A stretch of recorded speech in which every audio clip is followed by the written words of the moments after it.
Samir Borges à l'université marocaine, l'art féminin, un cri d'espoir pour l'humanité, la violence à l'égard des femmes dans l'espace, etc., etc.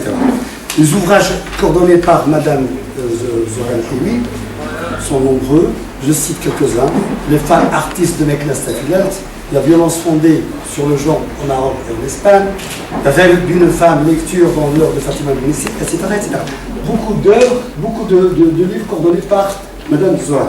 Donc bienvenue à Tétouan, bienvenue à la librairie Agora. Donc ensuite prendra la parole M. Jaïd. M. Jaïd, il est doyen de la faculté des langues, des arts et des sciences humaines. C'est pourquoi là. Alors M. Jaïd, il a écrit. Il est professeur de littérature française spécialisé dans le XXe siècle. Alors il a écrit 4 romans. D'ailleurs je les avais ces 4 romans. Je cite Le jour de tambourin, Embrasement, une histoire marocaine qu'on a ici devant nous, et L'enfant des Gaudis, publié chez La Verdure. Je vous souhaite une belle soirée et je profite de l'occasion pour vous dire que le 10 février, Inch'Allah, on va recevoir une Française qui va parler d'un livre. Une Française qui s'appelle Abdel Khalq Jaïd de la faculté d'Agadir. Et en 3e, moi-même. Et après, ce sera le public. On ouvrira le débat. Voilà. Bien. Merci beaucoup. Merci d'abord à la librairie Agora de nous avoir invités. C'est un grand honneur. L'honneur est pour moi. Et surtout que ça se passe à Tétouan, une ville que j'aime beaucoup, avec laquelle j'ai des relations d'amitié, mais aussi parce que j'ai des gens qui habitent à Tétouan que j'apprécie beaucoup, donc c'est très émotionnel pour moi.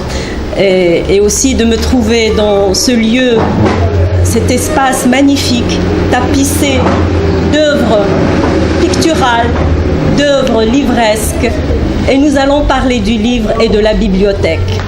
Donc vraiment le lieu idéal pour parler de ces choses-là. Certainement, il souffle un vent, je dirais, de lecture dans la salle. Vous êtes tous des lecteurs, c'est pour cela que vous êtes là. Et donc, il y a chez vous l'amour du livre, l'amour de la lecture, l'amour de la librairie. Et je pense que c'est la nourriture de l'esprit et de l'âme également.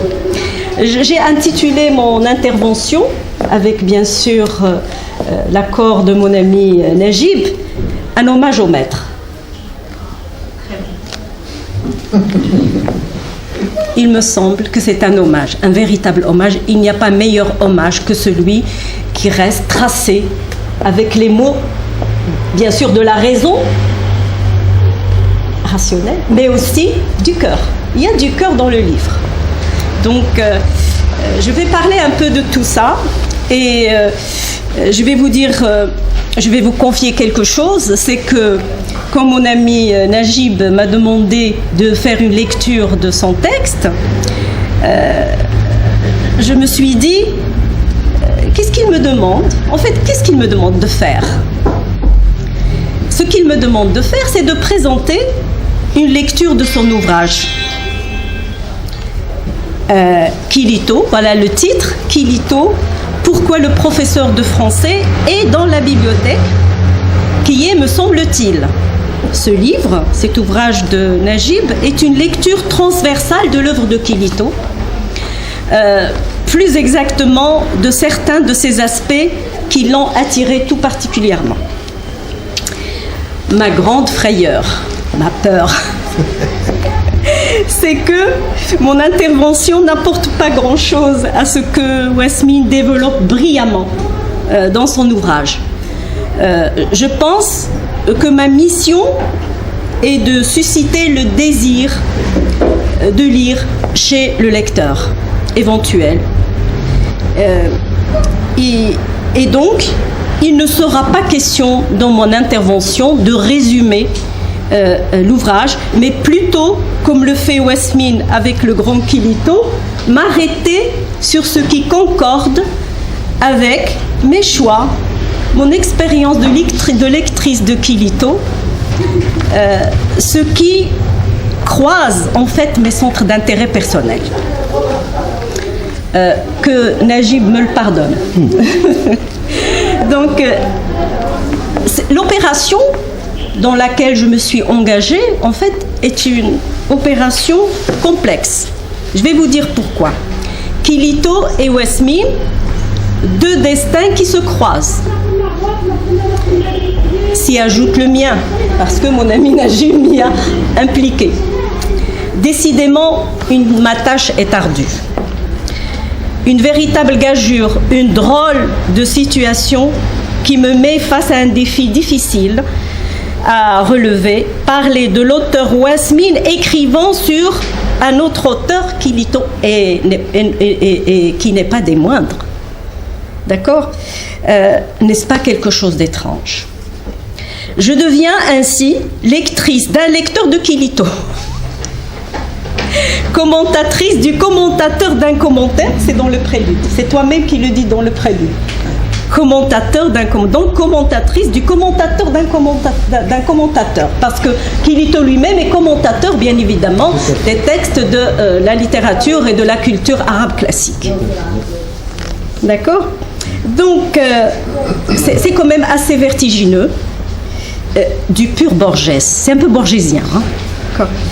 Alors, une opération qui met en relation trois instances, les deux premières, Najib et moi-même, partageant la fascination et l'admiration du grand auteur, mais également un passé d'étudiant à l'université Mohammed VI et ensuite à la Sorbonne Nouvelle.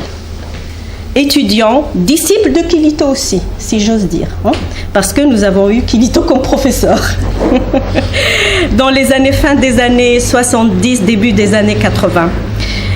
Initié par lui au structuralisme, si tu te rappelles, au structuralisme en littérature, qui avait à l'époque le vent en poupe. Kilito, pourquoi le professeur de français est dans la bibliothèque ? Un titre intrigant qui renvoie à Kilito, professeur de littérature française, dans sa bibliothèque. Excusez-moi. Dans sa bibliothèque, donc, qui est un lieu mythique, comme vous le remarquez, même ici, c'est vrai que c'est assez mythique, énigmatique, dans l'œuvre de Kilito. La nouvelle, la bibliothèque, dans le recueil Enquête, sujet d'un article fort intéressant de la critique littéraire Amina Achour, Borges et Kilito ou les hommes du livre, dans Variaciones numéro 50 2020. C'est une publication du Centre Borges à Pittsburgh aux États-Unis.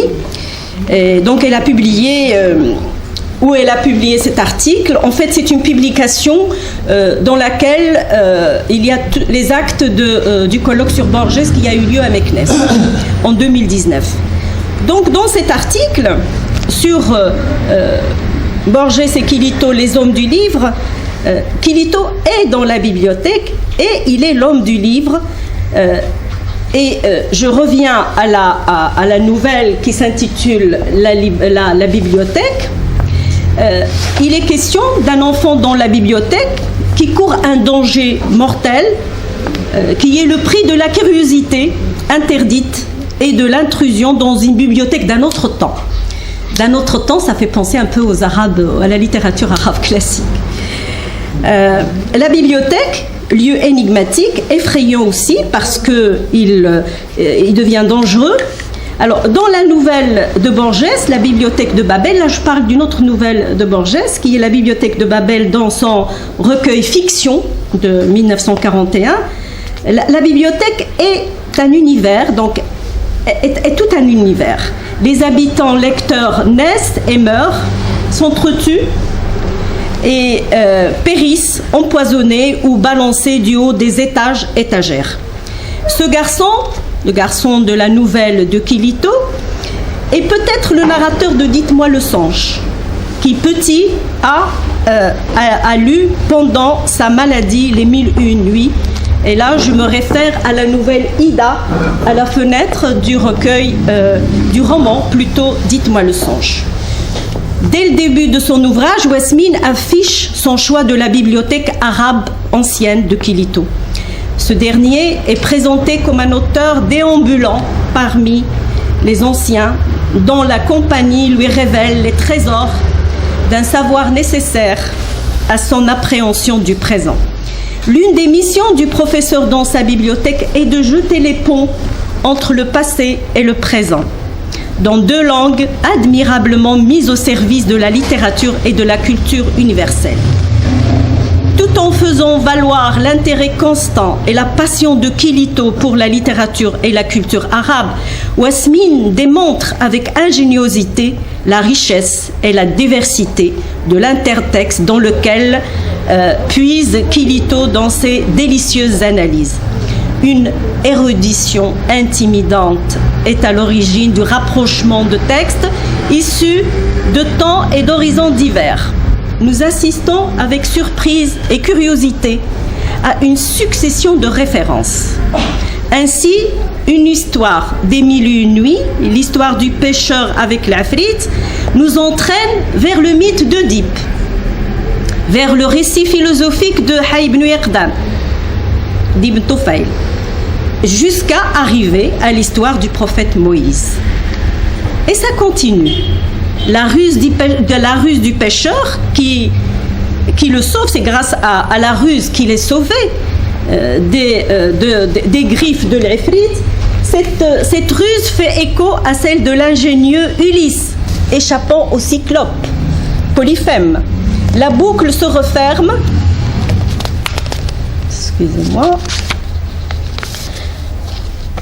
La boucle se referme sur un retour aux mille et une nuits à Shahrazad qui, grâce à sa ruse, son savoir, au fil bien tissé de ses histoires, sauve sa vie, celle des femmes du royaume et guérit Shahrayar de sa folie meurtrière.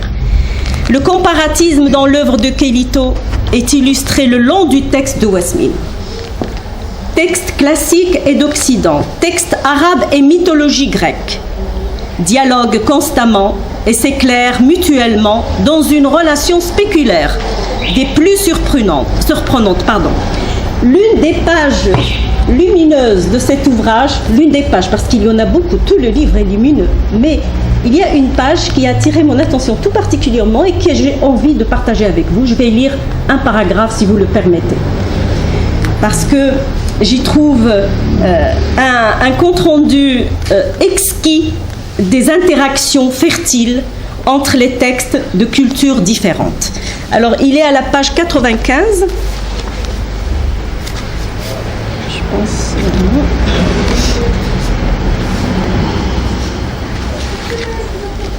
Je vais peut-être le commencer un peu plus tôt, c'est-à-dire je vais le commencer à la page 94. L'usage de la démarche comparative révèle des myriades de points de convergence entre les textes classiques d'Orient et d'Occident et encore des textes arabes et les références fondamentales de la civilisation islamique et de la mythologie grecque. Voilà le paragraphe en question, il arrive. Cette démarche montre les traits identiques du style, du portrait et de la représentation de l'individu dans le texte arabe classique et dans la littérature médiévale en Europe. Elle permet en outre de découvrir l'aspect universellement symbolique des images de la lutte entre la lumière et les ténèbres. D'un autre côté, dans le livre des nuits, l'attitude du redoutable roi Shahrayar, donner la mort à la femme qu'il aura épousée la nuit, se trouve dans l'histoire du roi d'Égypte féroce, racontée par Hérodote, mort vers 425 avant Jésus-Christ. Dans son enquête, et chez les Indiens Hopi en Amérique, évoqués dans l'œil et l'aiguille. L'anathème a frappé aussi bien l'Iliade, et ainsi de suite. Donc nous avons une série de références qui sont motivées justement par ce fil conducteur qui vient au départ des mille et une nuits. Donc, je reviens à mon texte en disant que les chapitres, vous avez les chapitres 6, 7 et 8, intitulés respectivement Compodium de savoir sur scène comparative, un comparatiste imagine et variation sur la relation du dominant et du dominé. Donc ces chapitres-là présentent la fabuleuse richesse et dynamique intertextuelle de l'œuvre de Quilito. Wasmine trouve une formule magique pour qualifier l'écriture de Quilito dans cette entreprise de comparaison. Écrire pour projeter toute une bibliothèque dans une œuvre. Quilito est le passeur de savoir, passeur de legs littéraire, de la pensée littéraire. Ce mot de passeur plairait beaucoup à Quilito, en considérant bien évidemment son immense humilité de chercheur, humilité d'homme du livre, une humilité authentique, humilité de l'homme des lettres. Wasmine nous fait vivre des moments d'intenses émotions en parcourant l'œuvre de Quilito, la fascination des débuts, des commencements, des seuils, dans les mille et une nuits, dans les maqamat de l'Hamadani, un texte fétiche de Quilito. Dans un bouquin. Oui, bien évidemment. Al-Raib, l'absent, qui a été traduit d'ailleurs en français. L'absent, c'est l'absent. Kalila Wadimna, dans Haïb Nyaqdan, les ouvertures et les clôtures se ressemblent, des formules conventionnelles qui sont utilisées. Un texte renvoie à un autre, et ainsi de suite jusqu'à l'infini. Parce que, comme dirait Borges, un autre passeur de littérature que Quilito cite souvent dans ses textes, les répétitions, les variations, les symétries plaisent au destin. La nouvelle, excusez-moi, je vais essayer de me retrouver, oui. Alors, pardon, une seconde, voilà.